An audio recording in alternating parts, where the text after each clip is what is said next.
NaOH plus H2SO4 দিয়ে বলছে NaHSO4 plus H2 হবে।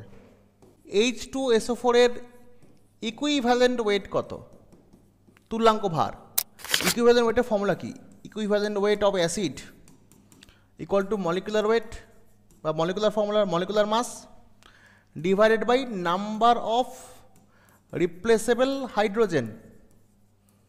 রিপ্লেসেবল হাইড্রোজেন এটা তোমার ফর্মুলা ছিল কোনো অ্যাসিডের ক্ষেত্রে। মলিকুলার ওয়েট নেব divided by number of replaceable hydrogen. তো আমাকে H2SO4 এর ইকুইভ্যালেন্ট ওয়েট বলেছে, তাহলে H2SO4 এর মলিকুলার ওয়েট কত তোমার? H2SO4 এর মলিকুলার ওয়েট হচ্ছে 98 ইউনিট। তাহলে ফর্মুলা ওয়াইজ এখানে আমি 98 বসাবো ওপরে মলিকুলার ওয়েটের জায়গায়।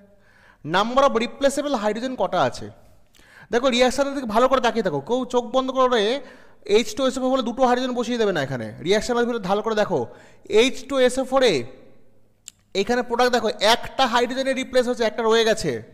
এই H2SO4 এর একটা হাইড্রোজেন সরে গেছে, শুধু একটা রয়ে গেছে এখনও।